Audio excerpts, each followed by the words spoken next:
What is up, guys? It's been a minute since we did a real vlog. I've been kind of just been saving up money. Haven't been doing too much other than just like racing and hanging out, friends and fam, you know, the norm. But finally saved up enough money to get wheels and tires. I ordered a set of 17x8 Konig hypergrams in this like satin matte looking silver. They'll be here tomorrow. And I actually wound up getting a sponsorship through a buddy of mine in Amarillo named Brandon. He has this little company called BDR Racing, and he got a sponsorship through Federal Tires, and he basically brought a couple of us onto his team, and yeah, so now I can get tires for pretty much dirt cheap, and he has other products as well that we're going to be looking to put on the car, but that's later in the year. But I did order tires through him, cheap as fuck. I got some Federal RSRRs, 235, 40, 17. They'll be here tomorrow as well. So hopefully because I work in afternoons now, I work 2 to 10. So I'm hoping I get off work early tomorrow and enough time to get the wheels and tires discount, get them mounted and balanced, and then throw them on the car. I know I'm gonna need a spacer for the front. I run spacers now with extended lugs, so I'm thinking I'll take the smallest spacer that I use and throw them on the front so that they clear the brakes. Hopefully the offset mixed with that won't be too bad. Otherwise, I'll just order some smaller spacers from BFI. BFI has custom sizes, like literally millimeter by millimeter. 1, 2, 3, 4, 5, 6, 7, 8, 9, 10. So anything you need, BFI has, and they sell the lugs to go with it. But today, my Hub-Centric rings came in for the wheels, and then they did send me a whole set of lugs that I probably won't even be able to use. But yeah, I'm excited. Lightweight wheels and tires, really sticky tires. I originally was gonna go with the RE71Rs, but they are literally over twice the price. And from what the research I've done and he did, on a 60-second course, the RE71Rs are 1 second quicker than the RSRRs. And then you flip that to about a 2-minute track, they're about 2 seconds quicker. So I mean, that's in like perfect conditions with professional drivers, you know, and all that. So just getting these tires on my car compared to the street tires that I run in 19s, it should make a pretty big difference. So we'll have these wheels and tires on before, well, hopefully by the beginning of next week, but definitely before autocross next weekend. It'll be another night event in Amarillo. But enough about that shit. Well, I'm just super excited that I got a sponsorship in general. I was reaching out to a couple different more of part companies, and you know, BFI, I reached out to Racing Line, never got anything back, you know, oh well. And then he came to me, I did not come to him, he came to me asking me if I wanted to be sponsored. So my mind was blown. That happened last Thursday, so almost a week ago. I was just dumbfounded because my birthday was Friday and the sponsorship came Thursday. It was like the perfect early birthday gift, like super excited. Anyway, today I'm gonna go out to the car real quick and take a lap around town first and then pull the spark plugs. You're supposed to check the Brisk ER12s at 5,000 miles, make sure that the gap is still good. So I'm gonna go warm the engine up, pull the plugs, check them out, show you guys how they look, re-gap them if necessary, and put them back in. Then we'll skip to tomorrow's bit where the wheels and tires get here. So stay tuned. Alright guys, this is 5,000 miles on the Brisk ER12s. I haven't checked the gap just yet. If anything, they look maybe running slightly lean, but overall they look really good.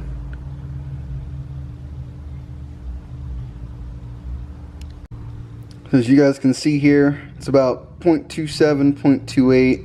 or 0.28, whatever. I had originally had these gapped at 0.024 per the manufacturer. This is what they say, and they say to check it after 5,000 miles because they know that it's going to get worn. So definitely check yours at 5,000. Mine moved up quite a bit. I got these other 3 down to 0.025. So I'm going to do the same with this one, but they all jumped. Every single one of them went up to 0.027, 0.028 from 0.024 5,000 miles ago. Alright guys, finally home from work. I was at work and the FedEx man actually called me and was like, hey, no one's home to sign for this, like you're gonna have to you know, wait a couple more days, like for when I come back, because this FedEx came all the way from Texas, like an hour and a half away. So they would go back to Texas if I wouldn't have came and met him. I met him at Walgreens in town and picked him up. So this is the first time we're seeing them together.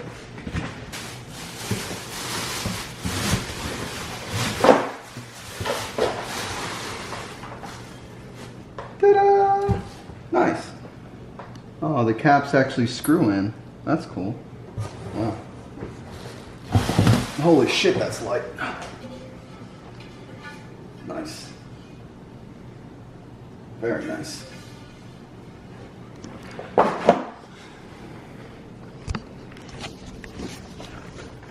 And there you go, guys.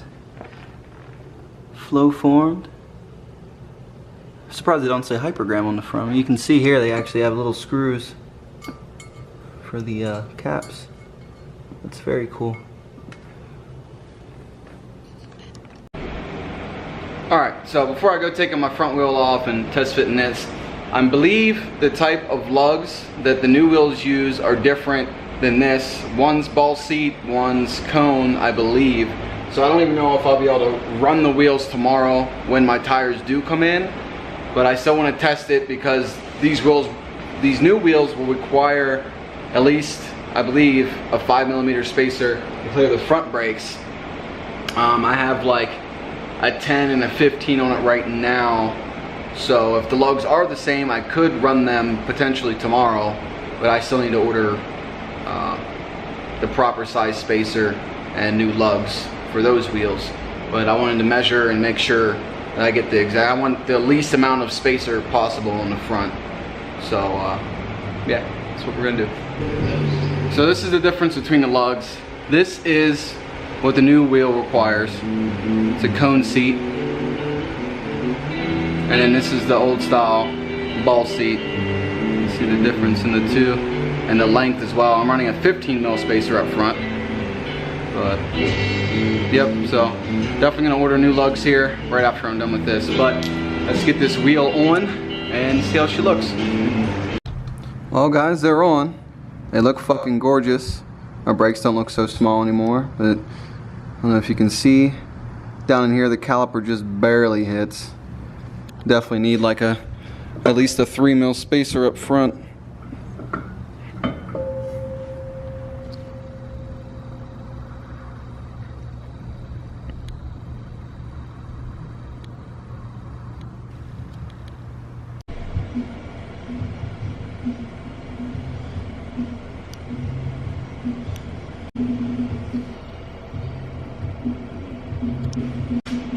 So the rears fit just fine, as expected, but I think I'm gonna do a 10mm in the back and a 5mm up front, because right now the wheels I run are a 40 offset, the new ones are a 45, and I run a 15 in the front and an 18 in the rear. So I'm gonna just do 5 and 10 and call it good. I'm about to order those off BFI like right the fuck now. Hopefully they're here sometime midweek this week so I can mount these up, get a couple miles on these tires before autocross next weekend. Tires will be here tomorrow, so get them mounted, balanced, get the center caps on, and we're just waiting on spacers and lugs. Well guys, that's all I got for today. Really excited for these tires to come in the morning, so we're just gonna fast forward till then. Alright guys, the tires are finally here. I'm super excited. It's Saturday morning. I'm about to load these up in the car and go get them mounted on the wheels, but here they are.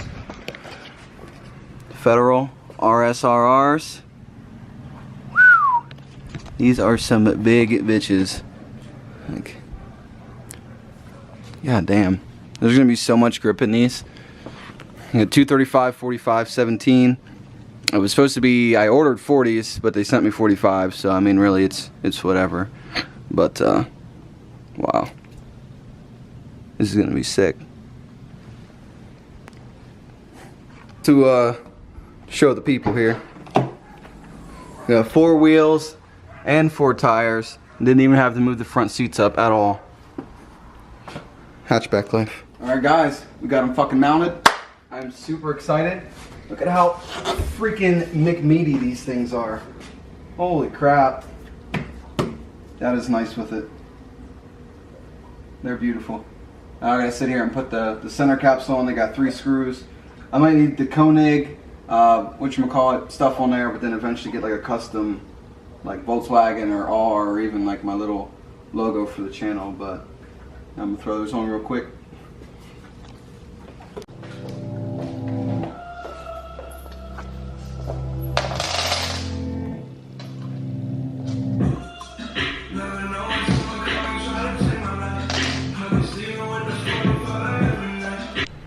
Alright guys, well that's the end of this video. I'm super fucking excited to get these babies mounted this week.